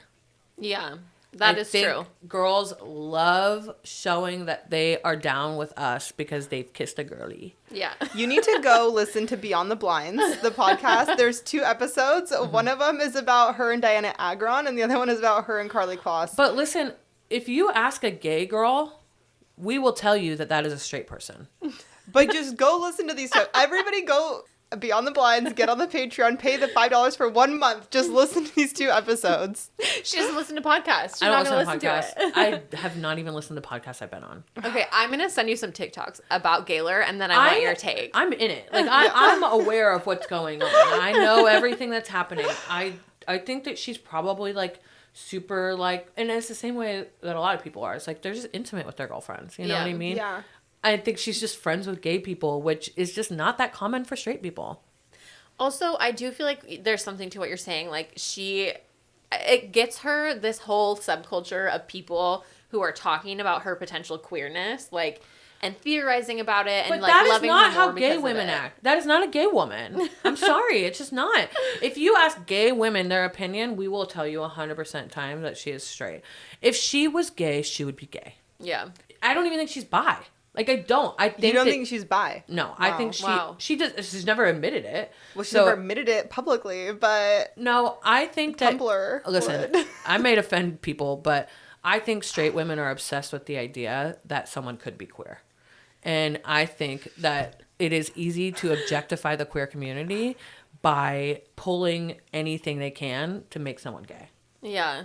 I think my brain is just rotted from listening to every single episode of Beyond the Blinds that I'm just convinced that every single person in Hollywood. But the thing is the reality is that most straight girls are hanging out with gay men. They're not hanging out with lesbians. Yeah. Yeah. So when you see a woman interacting intimately with another woman, we just assume she's gay.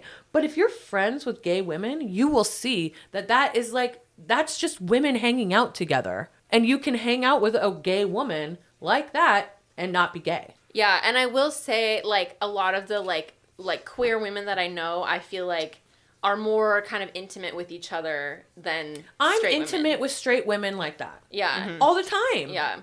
I'm not trying to fuck them. Yeah. And that goes, this is a whole other topic of homophobia. You know what I mean? Which is that idea that if a gay person is intimate with someone of the same gender, then they are gay.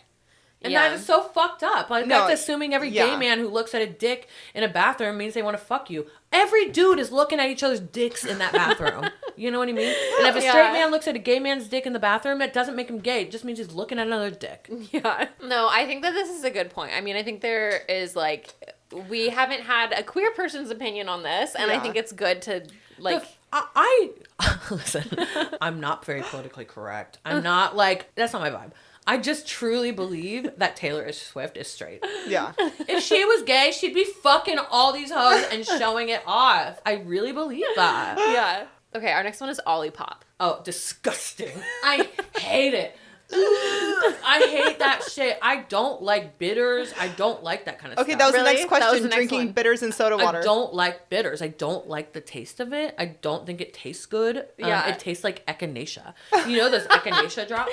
It does taste like echinacea. That is what it tastes like to me, and that is disgusting. So no. I'm a soda water girly, not even with fruit. I don't want fruit. I don't like the spindrifts. I don't like any of it. I want it to just be soda water. I like flavors. Yeah. Yeah. But I don't, essence is what they call it, right? Essence, Yeah. I don't want fruit, actual real fruit. I don't want extra flavor in it. No chunks. There's what has chunks. What if you like juiced? What if you juiced a grapefruit and then had like soda water and mixed that together? Well, first of all, I can't have grapefruit because I'm on antidepressants. Wait, what? Wait, what? What? You can't have grapefruit on antidepressants? If you are on SSRIs and you drink grapefruit, it reverses the effects of SSRIs. I drink grapefruit soda water every day of my life. Soda water is different. I'm not talking about that. That is the essence. I am talking about the fruit, the juice. Okay. You are not supposed to. No doctor has ever told me this. Yeah, well, doctors are liars. Okay, is there anything else you're not supposed to eat or drink? No. Okay, just grapefruit. It's literally just grapefruit juice. Okay, well, PSA, everybody, stop eating grapefruit because we're all on SSRIs.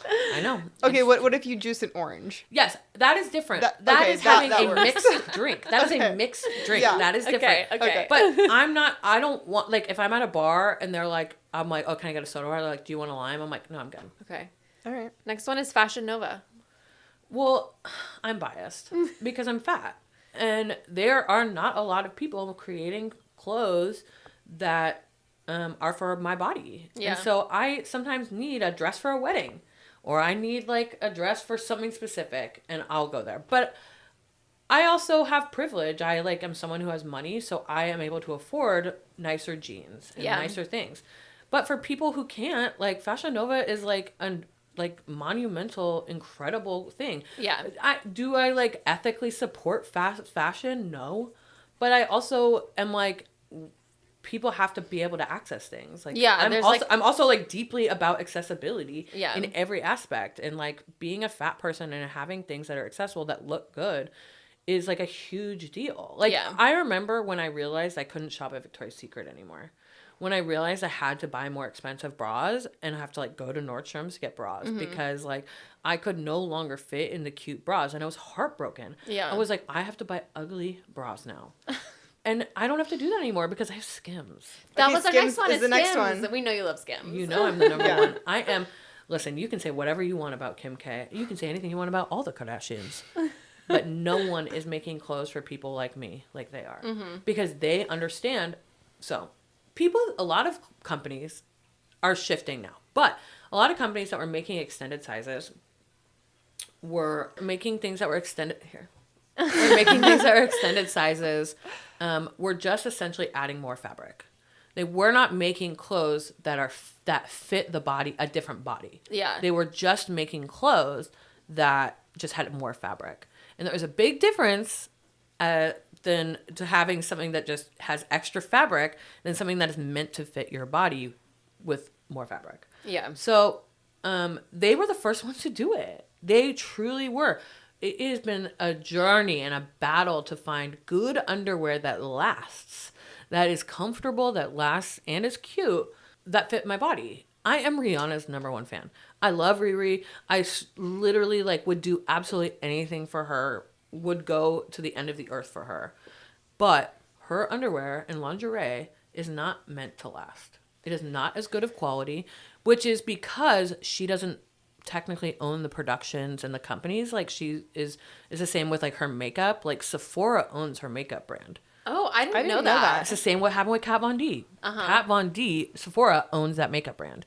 So this is what happens is a lot of these companies, like Yitty, like Lizzo's brand, is owned by Amazon. Yeah. It's Fabletics, which is owned by Amazon. So a lot of these brands that are created and then ambassadored by these celebrities are not actually the best quality because not everything's being done in-house. And as you guys know, when you do everything in-house, it is much better quality because your care is put into it. Skims, she owns absolutely every aspect of that company. She owns the production, she owns the factories, she owns everything. So everything is the best quality because she's literally figuring it all out. She's handpicking every single thing, which I think speaks for the excellence of the product. I don't know one fat person who has ever complained about her underwear. I don't know a lot of people complain about it in general. There are obviously some things that don't work for everybody. Everybody's body is different. There's some bodysuits, like I just bought this new bodysuit that I thought was going to be the greatest thing that ever happened to me, and it's not. And that's okay. Yeah. But every single thing you brought to your Valentine's Day shoot was from Skims. Yeah. Every single thing. And it was all incredible. And it was all fucking so hot. Like, we needed to buy all that stuff afterwards. I'm telling you, there is nothing that makes someone feel confident than when they look good in something or when they feel good in something, right? Yeah. And been my experience is that like I feel good in her shit. It looks good on me. I feel hot. People compliment me. Like to say that I'm independently confident because I created it within myself only is like insane. I feel better when people tell me I look good, you know? Yeah. So it's like, you know, it's like I think about like, you know, I used to be so scared to do photo shoots. I remember I did this photo shoot with this photographer who I'm like obsessed with. Her name's Parker Day. She's like my favorite photographer in the whole world. And she asked me to do a photo shoot with her, and I was like, never been so honored to do anything in my life. And I was so nervous that all my photos looked like shit. I thought they looked like shit. She didn't use them for anything cool either. So I was like, yeah, they're not good. And so I was like, and it was because I didn't feel good in what I was wearing. You know, there's something really to be said about my ability to, you can control yourself in your life, you know, like you can take control. And so I just think that when I'm in control of the way I look, which I am the only person who's in control of the way I look, I typically feel better. Yeah. I mean, if you haven't tried Skims and you're listening to this, like, order yourself some Skims. Do yourself a favor. Get something from, like, the Fits Everybody. Yeah, the Fits Everybody collection is pretty standard. I love everything. I love the cotton underwear has changed my life. The cotton thong, those cotton thongs, I'm wearing one right now, changed my life. I got rid of everything I've ever owned. Because I can't, well, I was a hanky-panky girl. Same. But I can't fit in hanky-pankies anymore because they're one size fits all, which is insane. It's insane. That is some fat phobic shit if I've ever fucking heard it. Also, and like, how is it even real? It's not. It probably goes up to what, like maybe a 12 tops? Maybe. I mean, I have no idea. I don't remember. It's bullshit. Like, one size is not a real thing. It has been so long since I have worn hanky-pankies, I don't even remember. But there's so many alternatives, and she always comes out with like new like collabs or new like styles or seasonal things, you know what I mean? So it's like I have cute mesh underwear, you know what I mean? I have cute lace things from her, and it's just like when it's the season, and honestly they're relatively well priced, and there's always deals. Yeah. So yeah, it's making me want to order some more Skims. listen, I'm a Skims girl. The next one is Naked Peach. What about it? What's your hot take on Naked Peach?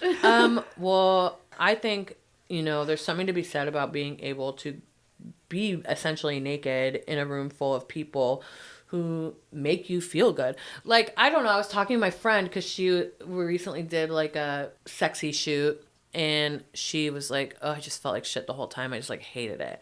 And I was like, were you wearing what you wanted to wear? And she was like, no. And I was like, were they fucking rooting for you the entire time? And she was like, no. I was like, the difference between what I go through, like with Naked Peach, is that like I am being fawned over the entire time. Yeah. Like, not only like are there snacks and drinks and like all sorts of things, right?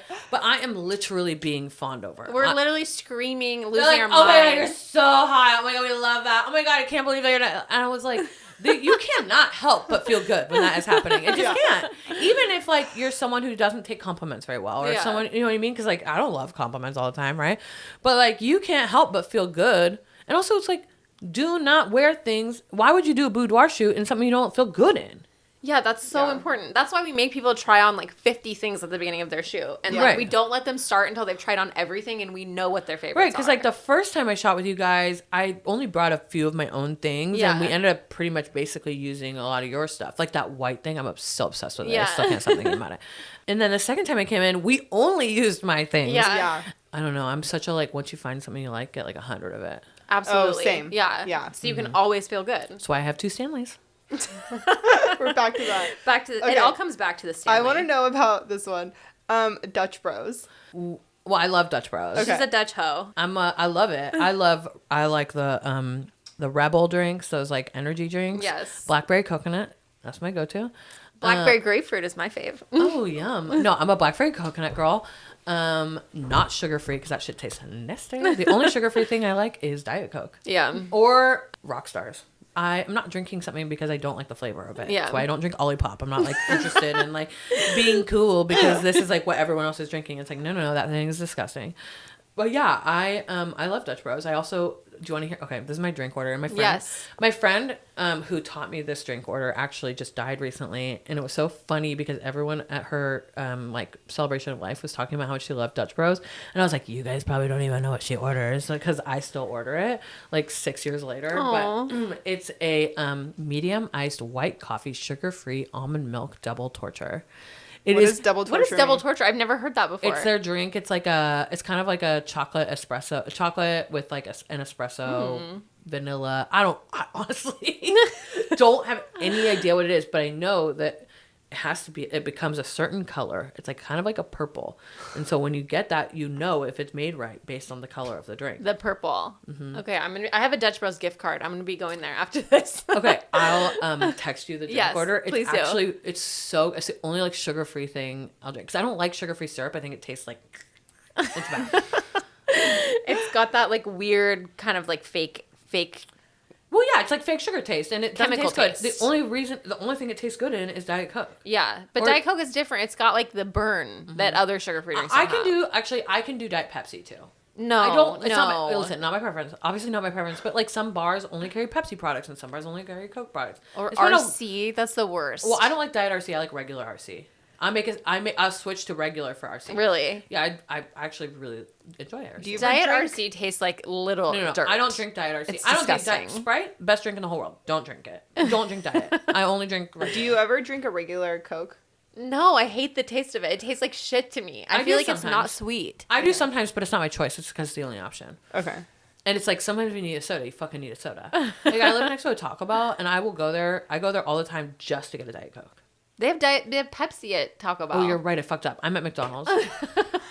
The McDonald's Diet Coke is superior because they put extra carbonation in it. But I always feel weird when I like walk into somewhere and I'm like have my McDonald's cup. Not that I care what people think about me really, but I'm like I really didn't just eat at McDonald's. I literally just got a Diet Coke. No, I know there is something. There's like a different. It brings a different energy when you arrive at the McDonald's. I bet they would. They would. Yeah. Obviously, but I only put water. Yeah, you don't want it to be tainted. Yeah, I have other cups that I can use for other drinks. Like Yeah. I have like the large to go tumblers from Starbucks. Love those. As often as I can, I try not to go to a drive-through. I live right next to a drive-through Starbucks, so I go there all the time. But I try to do it at home as much as I can. Yeah, it's hard. It's hard when you're on the go. Okay, the next one I want to ask about is what do you think is happening with Britney right now? Well, I don't know. It's so hard. It's so scary. It's so sad. So I am friends with people who were big parts of the leaders of the Free Britney movement. And so I have been deeply, deeply informed and aware about what's going on with Britney for a very long time. And also, I am a massive Britney Spears fan. I've seen her 13 times. 13? What? Are I you have kidding seen me? Britney Spears 13 times. Like, I am like a massive Britney fan. How many times was that in Vegas versus like when she was on tour? I think 3 or 4 times in Vegas. Wow. Yeah. Yeah.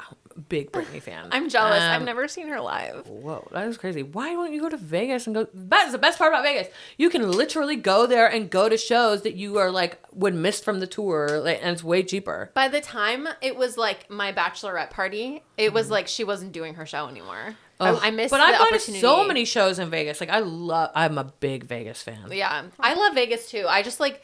I think when she was like really doing her tours before I was like financially able to be like, I'm going on a trip to Vegas. And now that I am, it's like, it's too fucking late. Right. What do I think is happening right now? I think that like she got a taste of freedom, and I think she like stopped managing her mental illness. You know what I mean? I think that there was like less people around her to help her manage it, and I think there's probably a chance she probably relapsed, to be quite honest, you know. And she was always very vocal about AA, about being in recovery, and you know, there's probably a good chance she did. Like I don't know for a fact, obviously, and I don't like to make assumptions about people, but typically when you're someone who's been sober and who's been medicated for mental illness and all sorts of stuff, and then you're not, your life kind of like looks insane. And it's pretty obvious that like it's not going good. You know what I mean? Like it doesn't appear to be. Like I don't judge her for being crazy on the internet or having fun or but it's not about that. Like the dancing videos and stuff are like not what's alarming to me. It's like the context of like the caption and stuff like that. Like the weird shit she's saying and like the family details and all that and stuff. like, you know, I don't fuck with her family. I am like so 100% anti her family. Yeah, fuck her family. Like fuck what they did to her. Like I think conservatorship is only necessary if someone has traumatic brain injuries, and which she did not. Addiction is not a traumatic brain injury. So yeah, I just I'm really sad for her. I really want her to make it. Me I too. just want her to. I want her to like figure it out really bad. I want her to be able to like live a happy life. Yeah. What is she doing right now? Is she like? Are people still like questioning if she's even like alive? Well, a lot of people there's think a lot it's of people AI. Like the posts are Yeah. AI, and it's a not lot really of people her. think that. Also, a lot of people think that she's still under conservatorship, which is crazy because all her court stuff is public information. Yeah. There is a part of the conservatorship that still happens, which is the financial part, which is what she agreed to in order to have more freedom. Yeah. But that's run by the bank. It's not run by her dad. Her dad is like completely a part of it. One of the worst parts about her dad is that her dad took over the financial part when he wasn't supposed to. Yeah. It was always supposed to be managed by the bank, which is typically how people under conservatorship are dealt with. I know way too much about conservatorship. Yeah, why do you know so much about this? Well, because I'm a huge Britney fan, and I'm also a huge Amanda Bynes fan, and I know someone who was put under conservatorship. Oh, really? Oh, wow. Damn. Did they have a traumatic brain injury? No, I mean, sort of. They were deeply, deeply affected and never recovered from a meth addiction. So they had to be institutionalized for the rest of their life because it was part of like a settlement from the state as well. Yeah. Because she was so deeply unable to take care of herself anymore. That's so sad. That is really sad. Yeah. Addiction, man. Yeah. Okay. Okay, so this is the part of the episode where we say what our most recent obsession is. Okay. I, for once, have not thought of mine. Oh my gosh. So, Anna, you can go first. I'll go first. Okay. So I got a couple Reformation gift cards for my birthday, and I just spent them. And so I bought the Mason pants, which I know you're a big fan of. Yeah, and I love them. Yeah, a lot of friends that are big fans of them. I've had them, like, I've been eyeballing them for probably like 2.5 years, which is wild because like I could have just gotten them at any point during that time, but I don't know. It's nicer to do it with a gift card when you don't have to spend $200 on a pair of pants. Yeah, it is. Who's giving you gift cards? I miss getting gift cards. Well, my technically it was from my baby. It was her gift to me, so my husband got it for me. Yeah, It must be nice. Yeah. Wish I had a baby to give me presents. Right. But yeah, I love them. They're wonderful pants. I want them in every color. I got them in black, but they're literally the perfect summer pant. They're so like thin and they're so comfortable that it feels like you're wearing sweatpants, but they look like a nice fancy pant. Yeah, they're like so easy breezy, but they look tailored. Yes. I really want a white pair for the summer. Yeah. Although white pants scare the fuck out of me. Do they have like a more like off-white or like cream color? They probably do. They have a million colors. Sometimes it's like a little easier than a stark white. I bought white sweatpants this winter, and it was the biggest mistake of my life. I got them from Girlfriend Collective, and I got a large thinking, like, that'll be, be a little bit loose. They were fucking skin tight on me, and it was... Can't trust those brands. You don't want to see that. They look I'm great sorry, on Colin. But they look great on Colin, yeah, but they look terrifying on me. Because it's just, nobody should be wearing skin-tight white sweatpants. I mean, if they do look unless good you're on you- J-Lo. Yeah, unless you're J-Lo. But also like sweatpants. Like I never want a skin-tight sweatpant. No. That's not why I'm putting on sweatpants. Like I want a loose, comfy sweatpant. I want people to look at me and have no idea what size I am Yes. when I'm wearing sweatpants. That's what I'm going for. Mm-hmm. I don't want them to see the contours of every dimple on my ass. Mm-hmm. So Yeah. anyway, I am so happy that you got those pants because I fucking love them. Yeah. I have them 2 colors. Yeah, I understand the hype now. Yeah. And I would say like they really are worth it. Like I would totally even if I didn't have the gift card, I'd spend the money on them to get them. Yeah, yeah. Mm-hmm. Okay, my obsession this week is, I just thought of it, but it's this cake from Monte Lupo Market. It's an olive oil cake.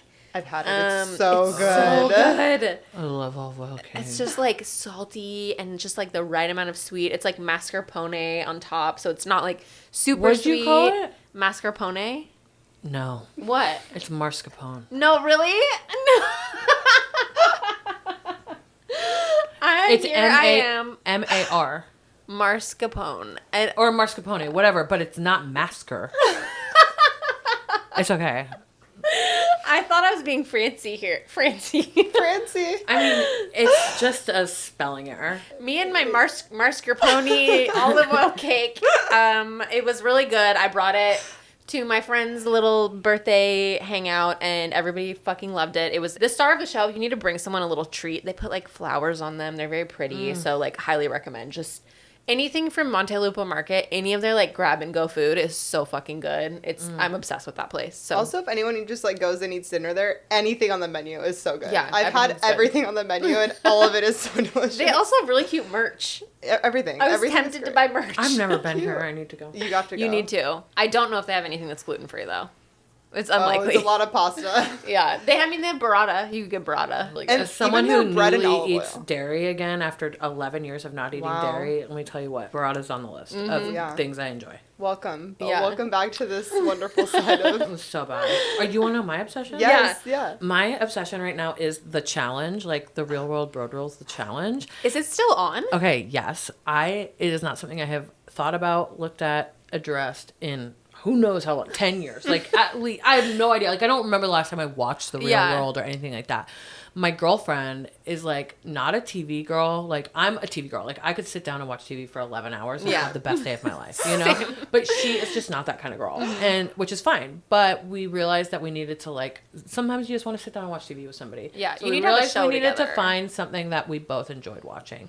So we both really enjoy watching documentaries, but, like, sometimes you want to watch something mindless. Yeah. She always talks about the challenge. And so I was like, I could dive into it. I love Survivor. So I'm like, I could totally like dive into this. Will you tell me the premise of the challenge? Because I've never seen it. Is it like Survivor with So- hot people? Well, no, because they get to eat. And they have alcohol. And it's just like you have a partner and you do challenges every week. And like whoever does the worst in the challenge has to go to like a different version of what they call like every season it's called something different, but they call it like the pit essentially, which is where you like have to do like literally face to face like challenges like with another team that like the best people select.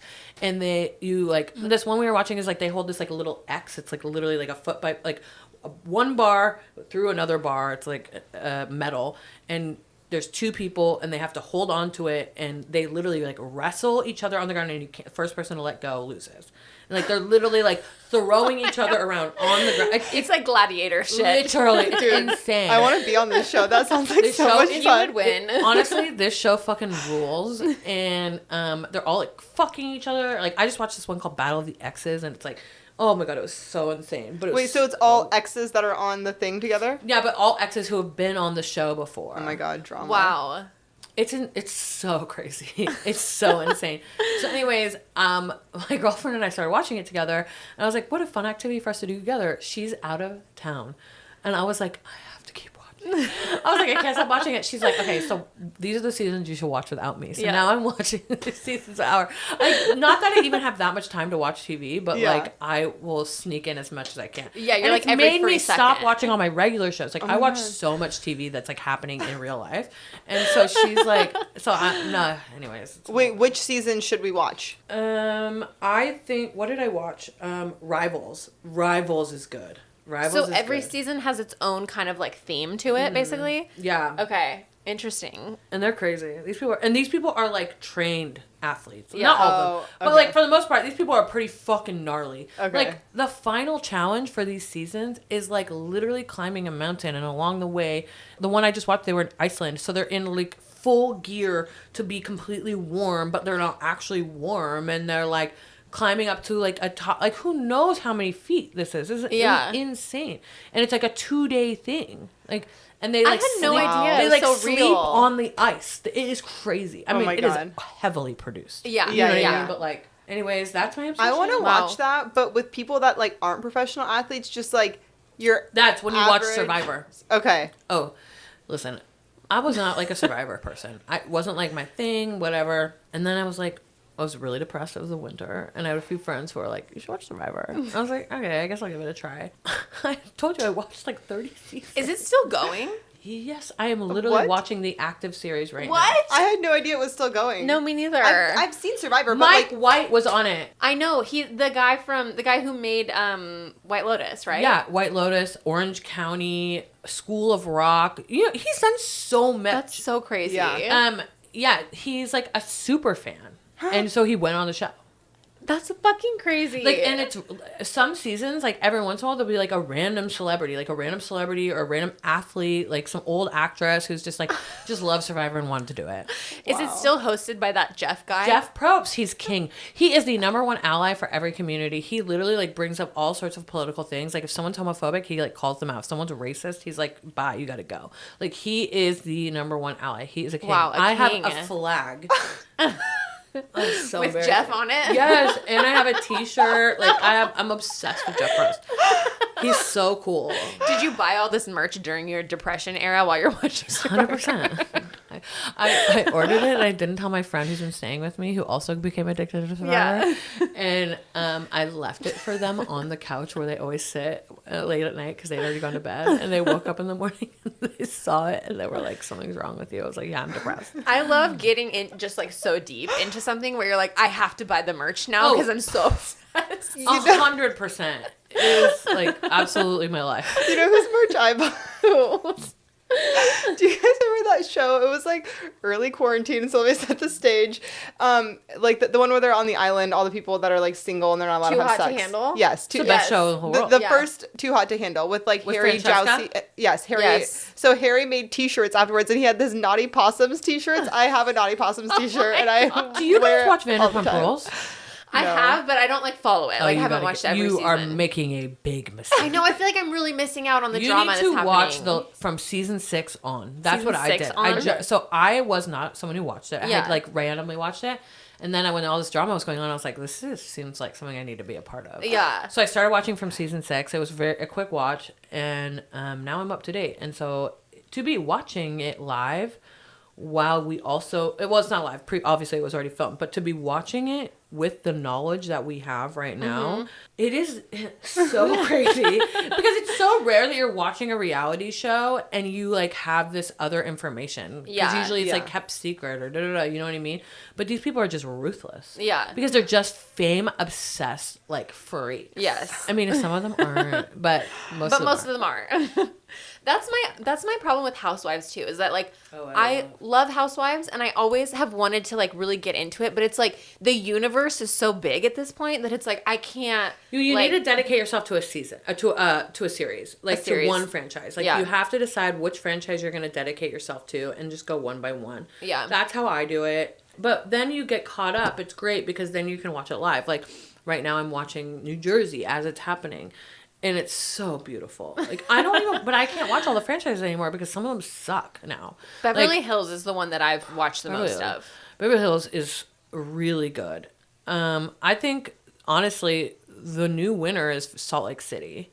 I have heard good things about Salt Lake City. Don't you watch that one? I'm not like I've never really watched The Housewives. You're the one who told me about Salt Lake City, though. I watched like the first 2 episodes, like right when it had come out. There is a woman on there who married her dead grandmother's husband and had kids with him. I do remember. Like it is insane. It's crazy. These Mormons. She's not even Mormon. She's like a Christian cult leader. Yeah. I love cults though. You guys know. I'm a cult freak. I've watched every single cult show. Everything. Are you watching the new Waco series? No, I need to start where. Okay, you're not a cult freak. No, I am a cult freak, but no, I didn't. Have you watched every Waco thing? Yeah. Okay, so there's a new one. It's a continuation of the Waco scripted series. It's a 2nd season. Wow. I'm really hungry, so yeah. Let's wrap this up. We've been here for a long time. Do you want to tell the posse where they can find you? Do you want to shout out your socials? Oh, sure. That's so Ann Pyne. That's it. ANNPYNE.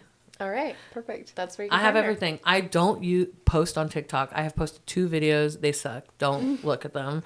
But yeah. You're an Instagram. I'm an Instagram girl. Yeah, I'm an Instagram. We're millennials. I Twitter too, but it's not that exciting. Yeah. I really use Twitter just to look at porn. Okay, you can find us at Naked Peach Boudoir on all the socials, and then you can find the podcast on peach.posse on Instagram and Peach Posse on TikTok. You can find me at TSmells, TSMELLZ. You can find me at Anna McLaughlin Photo. And Anne, thank you so much for being here and joining us today. This was amazing. You're incredible. We love you. I love chatting with the girlies. Yes. We'll definitely have you back. Yeah. Great. Maybe we'll talk just cults the second time. I could okay, we'll talk about that.